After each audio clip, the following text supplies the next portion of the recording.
cativa uma menina que ficou ao serviço da mulher de Naamã. Um dia, a menina disse à sua senhora: quem dera o meu senhor estivesse na presença do profeta que está em Samaria, ele o curaria da sua lepra. Então Naamã foi contar isso ao seu senhor, dizendo: assim e assim falou a jovem, que era da terra de Israel. O rei da Síria respondeu: vá, e enviarei uma carta ao rei de Israel. Então Naamã partiu e levou consigo 340 quilos de prata, 72 quilos de ouro, 10 mudas de roupa.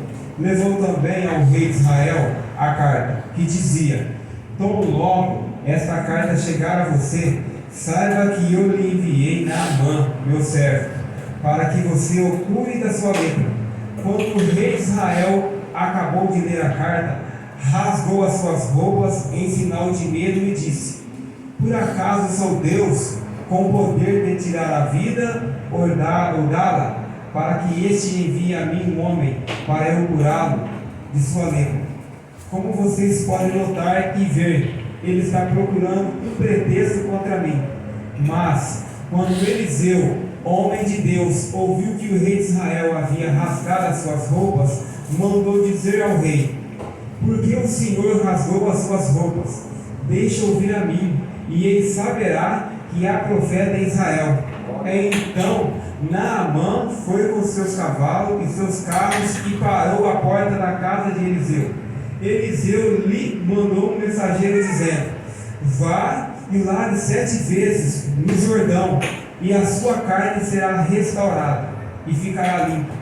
Mas Naamã ficou indignado e se foi dizendo: eu pensava que ele certamente sairia para falar comigo, ficaria em pé e invocaria o nome do Senhor, o seu Deus, passaria a mão sobre o lugar da lepra e restauraria o leproso. Por acaso não são Abaná e Farfar, rios de Damasco, melhores do que todas as águas de Israel?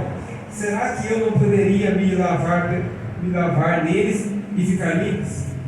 Deu meia volta e foi embora.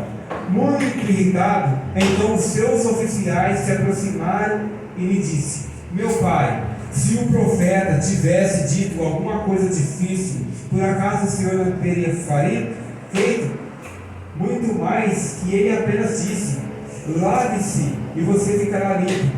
Então Naamã desceu e mergulhou no Jordão 7 vezes, conforme a palavra do homem de Deus, e a sua pele se tornou como a pele de uma criança, e ficou limpo. Depois ele voltou ao homem de Deus, ele e toda a sua comitiva veio, pôs-se diante dele e disse: eis que agora reconheço que em toda a terra não há Deus a não ser em Israel. E agora, por favor, aceite um presente desse seu servo. Porém, ele respondeu: tão certo como vive o Senhor, em cuja presença estou, não aceitarei nada. Naamã insistiu com ele para que aceitasse, mas ele recusou. Então Naamã disse: se você não quer, então peço que seja permitido a este seu servo levar 2 mulas carregadas de terra, porque este seu servo nunca mais oferecerá holocausto, nem sacrifício a outros deuses, a não ser ao Senhor. Mas o Senhor Deus perdoe o seu servo. Uma coisa: quando meu senhor, o rei, entrar no templo de Rimã para ali adorar ele, se encostar no meu braço e eu também tiver de me curvar no templo de Rimã, quando assim me prostrar no templo de Rimã, que o Senhor Deus perdoe esse seu servo por isso. Eliseu lhe disse: vai em paz. Geazi é o auxiliar de Eliseu. Quando Naamã tinha se afastado certa distância, Geazi, o servo de Eliseu, homem de Deus, disse consigo: eis que meu senhor foi generoso demais com esse sírio Naamã, recusando-o o que ele trazia. mas tão certo como vive o Senhor, vou correr atrás dele e receberei dele alguma coisa. Então Geazi correu atrás de Naamã. Quando Naamã viu que alguém vinha correndo atrás dele, saltou da carruagem para ir ao encontro dele. Então perguntou: está tudo bem? Ele respondeu: sim, tudo bem. Meu senhor me mandou dizer: eis que agora mesmo vieram da região da montanhosa de Efraim 2 jovens que fazem parte do grupo dos discípulos dos profetas. Por favor, dê 34 quilos de prata e 2 mudas de roupa. Naamã disse: tenha a bondade de levar 68 quilos. Insistiu com ele e amarrou 60 e 80 quilos de prata em 2 sacos e 2 mudas de roupas. Pôs isso sobre os ombros de 2 dos seus servos, para que levassem à frente de Geazi. Quando ele chegou à colina, pegou os sacos que os seus servos traziam e depositou na casa. Então despediu aqueles homens que se foram. Ele, porém, entrou e se pôs diante do seu senhor Eliseu. Seu senhor Eliseu perguntou: de onde você vem, Geazi? Ele respondeu: este servo não foi a lugar nenhum. Porém, Eliseu, você acha que eu não estava com você em espírito quando aquele homem voltou da sua carruagem para encontrar-se com você? Será que esta era a ocasião para você aceitar prata e aceitar roupas, olivais e vinhas, ovelhas e bois, servos e servas? Portanto, a lepra de Naamã se pegará a você e a sua descendência para sempre. E Geazi saiu da presença de Eliseu, já leproso, branco como a neve. Amém? Amém. É uma história longa, mas é muito importante. Irmãos, aqui para resumir, a gente consegue entender que Eliseu, por ser um homem muito usado por Deus, tanto é que ele era chamado de homem de Deus. Ele tinha o seu servo, que é o auxiliar de um pastor, vou dizer assim, auxiliar de um pastor. Em alguns lugares fala que é obreiro, que no caso seria Geazi. Só que pela obediência e por ser muito instruído por Eliseu, quando Naamã procurou uma ajuda, Naamã duvidou por ser um auxiliar de um sacerdote, auxiliar como se fosse um bispo, um pastor. Por ser um auxiliar, ele duvidou que o homem de Deus usou só a palavra, não precisou ele chegar, porque a fé dele era muito forte. Ele usou só a sua palavra. Ele falou: vai lá e fala para Naamã 7 vezes mergulhar no Rio Jordão. Só que Naamã esperava, por ele ser um homem na sociedade, um homem de estatura alta, um homem bem sucedido, um homem temido por aquele povo, ele certamente na cabeça dele pensaria que quem viria para recebê-lo seria Eliseu, mas não foi. Só que ali, naquele exato momento, ele se frustrou, porque ele queria muito, meus irmãos.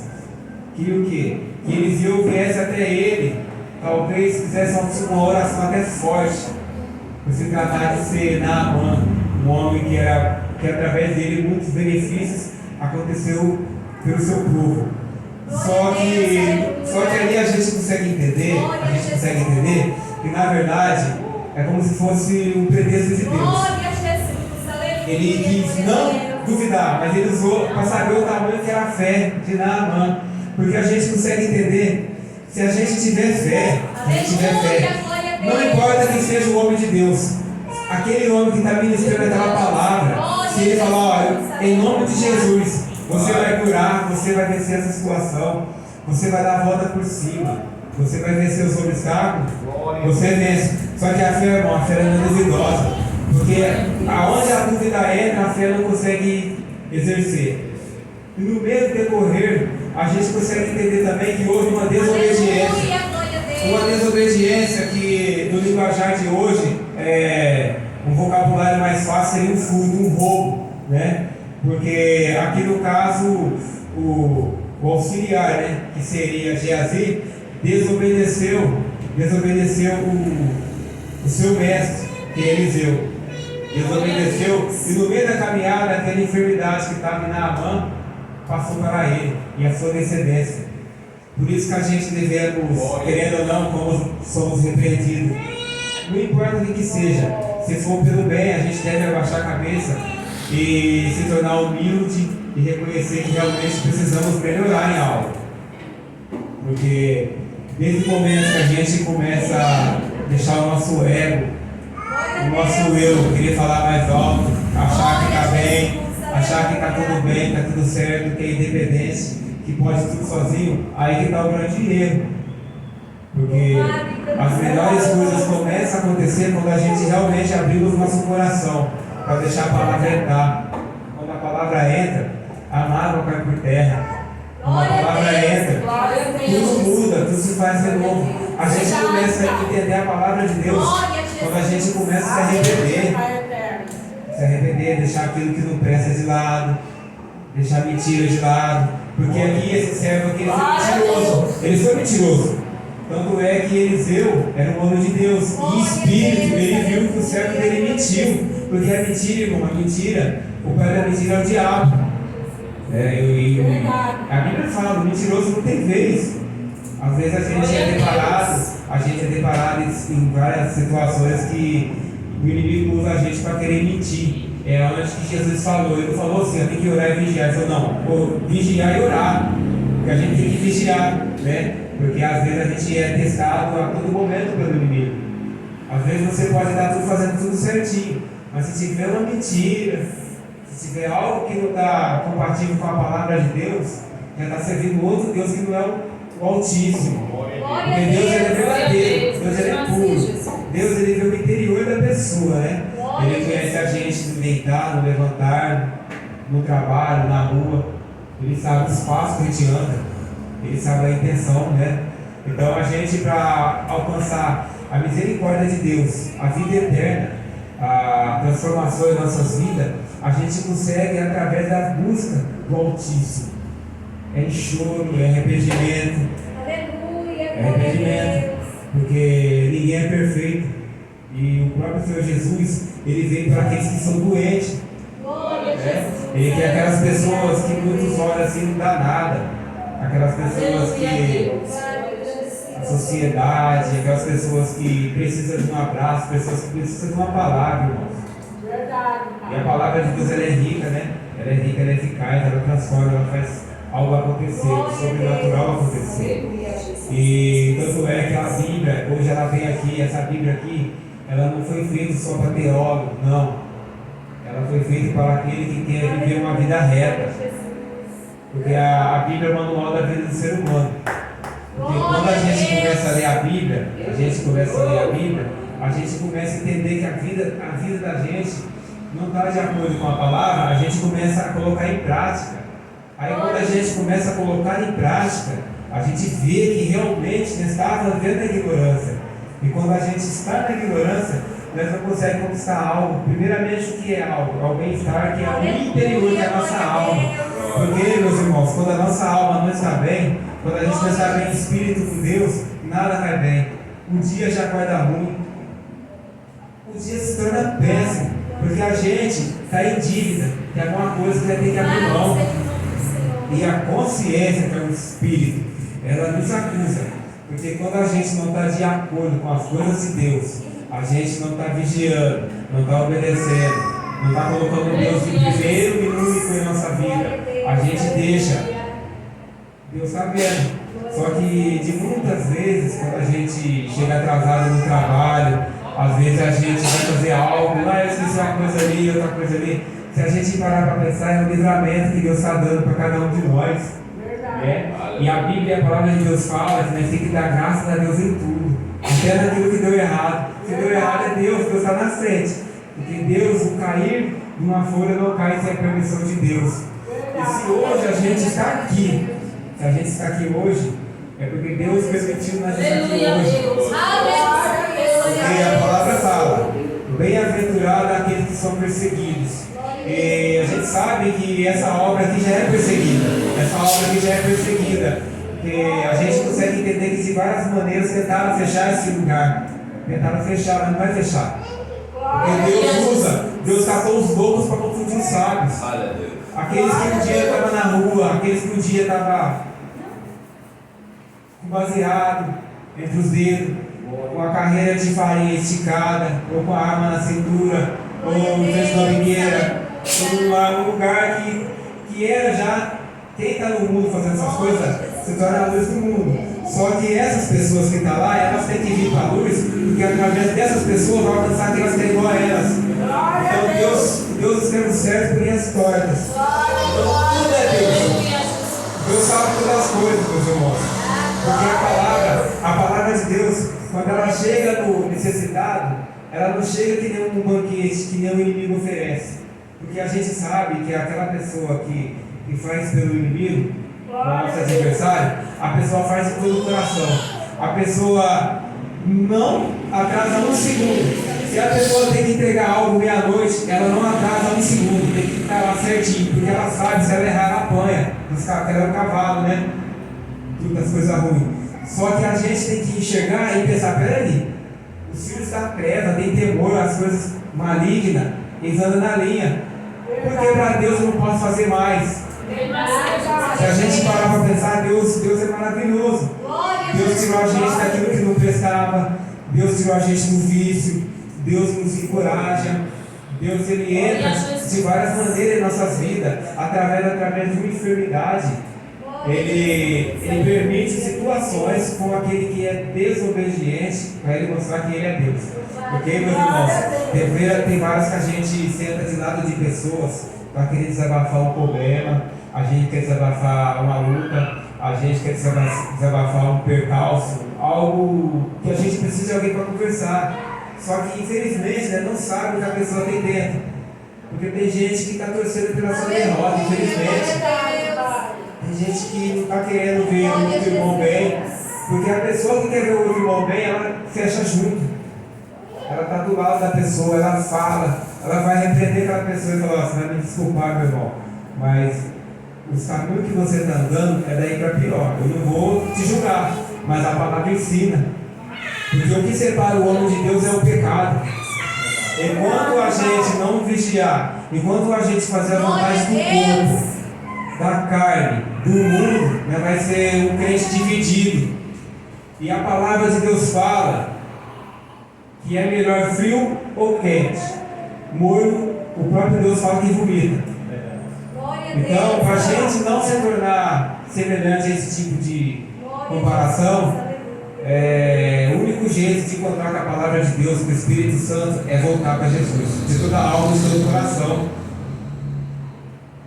Irmãos, eu fui entender isso, não foi quando o pastor me falou, eu fui entender isso, não foi quando alguém pegou na rua, não. Eu fui entender isso no dia que eu comecei a ler a Bíblia.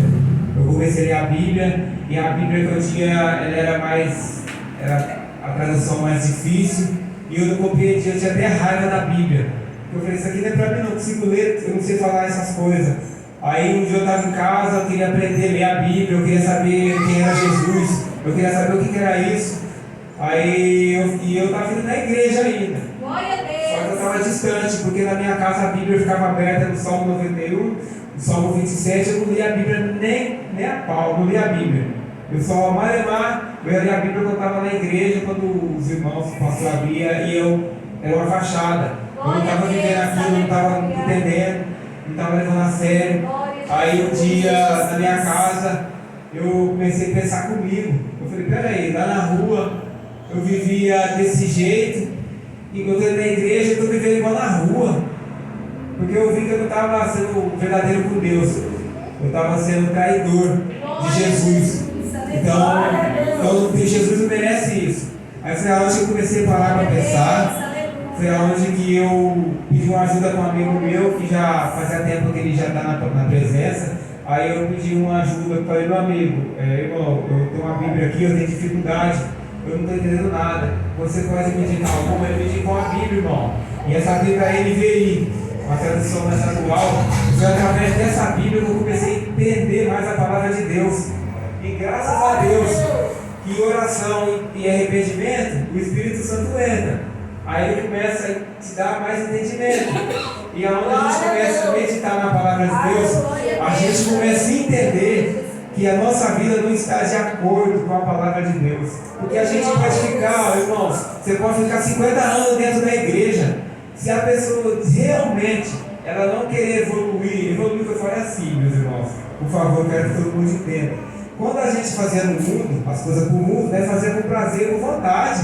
Não media esforço. Vai ter o Monte Mar, sabe? Vai ter um evento lá do outro lado da cidade, na Cabeçata, né, Monte Mar? Não tinha esforço para fazer e fazer com prazer. Se ele tinha dinheiro para almoçar, fazer a correria. Aí eu voltei para Jesus e eu comecei a entender. Eu falei assim: peraí, agora eu vou tentar fazer do jeito que tem que ser. E o jeito que tem que ser é se arrependendo. É se arrependendo, né? Porque a gente constantemente, né, passa a afronta. Tem pessoas que você vai no lugar, pessoas que começam a entrar numa com você. Vira e mexe, você capta pessoas falando mal de você. Você vai no lugar, você vê uma pessoa te olhando mal, pessoa te julgando. Mas isso aí, a gente tem que olhar com os olhos espirituais, que é o inimigo que está por trás. Ele faz isso aí, sabe para quê? É para a gente perder a comunhão com Deus. Porque o Espírito Santo fala, a gente tem que ser calmo, amoroso, tem que ter misericórdia, né? Porque se for para viver de outro jeito, Cristo não está em nós. Glória a Deus. Então quando a gente abre mão do que não presta, eu sei que não é fácil, mas Jesus falou assim: ó, quem quer me seguir, negue a si mesmo e me segue. Bebida, droga, futebol, não é julgamento, é um ponto difícil, é o mundo. Bebida, futebol, baile, isso, aquilo, é gostoso para a carne, mas tem um preço. O pecado é bem gostoso, o pecado é bem gostoso.